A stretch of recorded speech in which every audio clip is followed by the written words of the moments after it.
The making of a prime minister. मुश्किलों का अंबार है, वही तो मेरे हौसलों की मीनार है।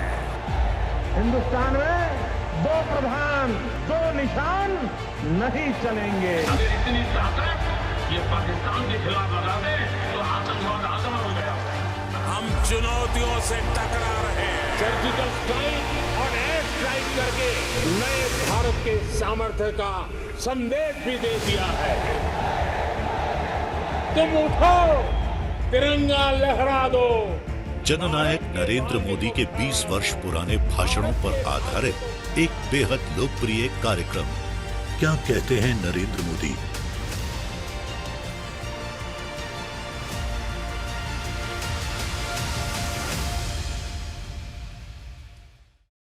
नमस्कार, मैं हूं आपके साथ पूर्णिमा मिश्रा। हमारे खास प्रोग्राम क्या कहते हैं नरेंद्र मोदी में आज आपको सुनवाएंगे मोदी का वो ऐतिहासिक भाषण जो उन्होंने 20 फरवरी 2012 को गुजरात के टंकारा में दिया। एक कार्यक्रम के दौरान मोदी ने कहा कि अगर भारत संकल्प कर ले तो आध्यात्मवाद से दुनिया का मार्गदर्शन कर सकता है। की धरती कुछ ईश्वर के उस पर आशीर्वाद रहे। अनगिनत महापुरुषों को इस धरती ने जन्म दिया है और जिन जिन महापुरुषों को जन्म दिया है उन महापुरुषों के लिए कोई भूभाग, कोई एक सीमित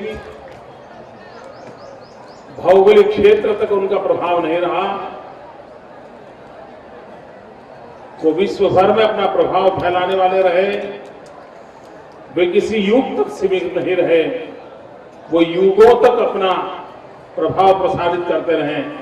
ऐसे महापुरुषों का जन्म इस गुर्जर भूमि में हुआ है और हमारा गर्व है, आनंद है कि उस भूमि की सेवा करने का हमें अवसर मिला है।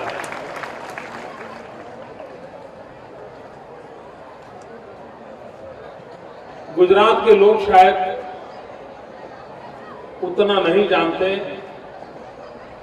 कि स्वामी दयानंद जी का प्रभाव कहां कहां तक फैला था।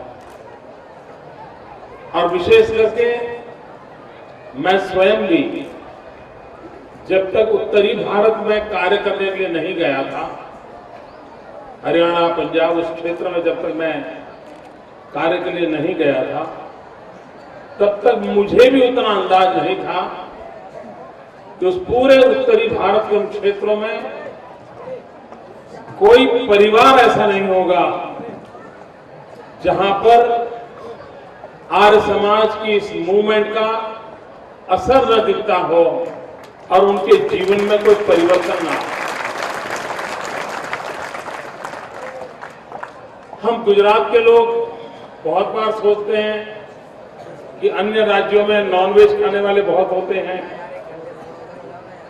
ये मोटी मोटी समझ होती है, लेकिन जब मैं उस क्षेत्र में गया, आर्य समाज के प्रभाव के कारण शाकाहारी भोजन वाले परिवार लाखों की तादाद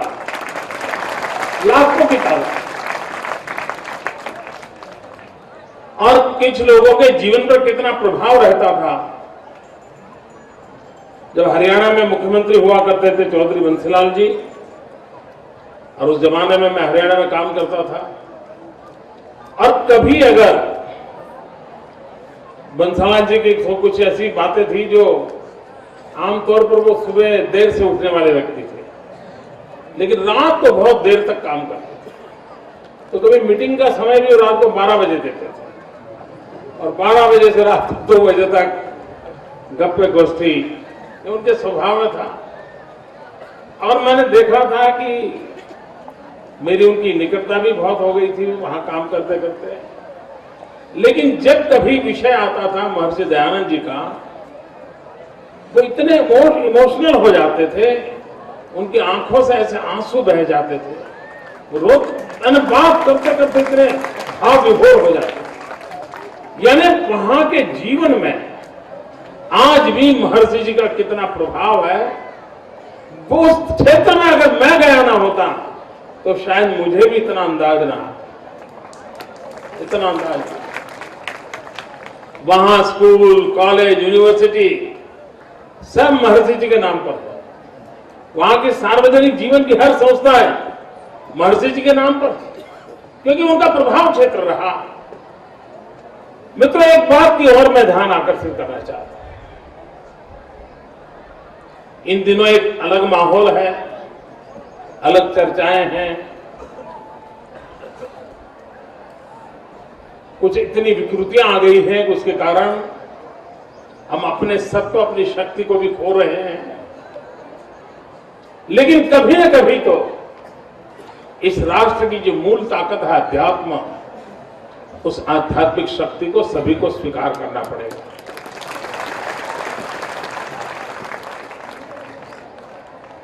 और मानव जात का कल्याण भी आध्यात्मिक शक्ति को जोड़े बिना संभव नहीं होता है। देश आजाद हुआ, आजादी का आंदोलन चला। दो चीजों की ओर हिंदुस्तान में बहुत गहराई से अध्ययन और चिंतन करने की आवश्यकता है। एक, आजादी के आंदोलन की पीठिका किसने तैयार की? 18वीं शताब्दी और 19वीं शताब्दी, 1857 का स्वातंत्र संग्राम, उन सारे घटनाक्रम की ओर आप देखेंगे तो वो कालखंड था इस देश के अंदर कश्मीर से कन्याकुमारी, अटक से कटक पूरे देश में एक भक्ति मार्ग का आंदोलन चला। संतों, महंतों ने पूरी ताकत के साथ एक सांस्कृतिक चेतना का जागरण किया था। कहीं चैतन्य महाप्रभु होंगे, तो कहीं बसवेश्वर जी होंगे, तो कहीं नरसिंह मेहता होंगे, तो कहीं स्वामी विवेकानंद होंगे, तो कहीं सहजानंद स्वामी होंगे, तो कहीं महर्षि दयानंद जी होंगे। पूरे देश में एक ही समय के कालखंड के ये महापुरुष थे। और उन महापुरुषों ने हिम्मत के साथ, आध्यात्मिक जीवन के साथ साथ भारत माता की सेवा करने का, सबको प्रेरणा देने का एक भगीरथ काम किया था। ये बहुत बड़ा काम उस समय हुआ 18वीं शताब्दी और 19वीं शताब्दी में, और जिसने देश की आजादी के आंदोलन को बहुत बड़ी ताकत दी थी, एक नई पीठिका दी थी। और उसी के कारण तो भाई परमानंद हो, स्वामी सदानंद जी हो, ऐसे अनेक महर्षि जी के शिष्य जिन्होंने अपने आप को देश के लिए बलि चढ़ा दिया। आप लोग यहां आए, यहां से कच्छ जाना कोई मुश्किल काम नहीं है, बहुत पास में। कच्छ में एक स्थान है मांडवी। उस मांडवी में हमने एक स्मारक बनाया है मेरे श्याम जी कृष्ण वर्मा जी का। हिंदुस्तान के अंदर आजादी के आंदोलन में दो धाराएं रही। एक महात्मा गांधी प्रणीत जन जागरण के माध्यम से देश की आजादी का आंदोलन, और दूसरा सशस्त्र क्रांति का आंदोलन। भगत सिंह हो, सुखदेव हो, राजगुरु हो, वीर सावरकर हो, एक दूसरी धारा थी। और दोनों धाराएं देश को स्वतंत्रता दिलाने के लिए काम कर रही थी। और उस समय श्याम जी कृष्ण वर्मा एक प्रकार से क्रांति गुरु थे। हिंदुस्तान के अंदर क्रांतिकारियों को जन्म देने का काम लंदन के इंडिया हाउस में करने का सौभाग्य श्याम जी कृष्ण वर्मा को मिला। और श्याम जी कृष्ण वर्मा महर्षि दयानंद जी की प्रेरणा से काम करते थे। महर्षि दयानंद जी को मिलकर के हो गए। आज भी श्याम जी कृष्ण वर्मा और महर्षि दयानंद जी का पत्र व्यवहार वो अपने आप में एक देशभक्त लोगों को प्रेरणा देने वाला पत्र व्यवहार है। वो श्याम जी कृष्ण वर्मा के जो अस्थि विदेश की धरती पर थे, 73 साल तक ये अस्थि विदेशों में इंतजार कर रहे थे कि कोई भारत मां का लाल आएगा और मेरे अस्थि हिंदुस्तान ले जाएगा। शायद वो सौभाग्य मेरे नसीब में लिखा था। और मैं 2003 में गया, श्याम जी का अस्थि ले आया, और उसी अस्थि जहां रखे हैं वहां एक स्मारक क्रांति गुरु का बनाया है, क्रांति तीर्थ बनाया है। वहां आज भी डेली आर्य समाज की रीति पद्धति के अनुसार यज्ञ होता है, प्रतिदिन होता है।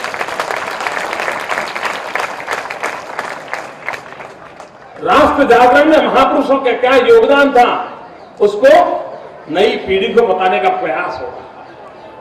दूसरा महत्वपूर्ण काम, जैसे देश की आजादी के आंदोलन की पीठिका तैयार करने का काम हमारे ऋषियों ने, मुनियों ने, संतों ने, आचार्यों ने, भगवंतों ने किया था, उसी प्रकार से हमारे देश की एक दूसरी विशेषता है। बहुत कम समाज ऐसे होते हैं जिसकी खुद की कोख से उसी समाज के खिलाफ आवाज उठाने वाला संतान पैदा होता है।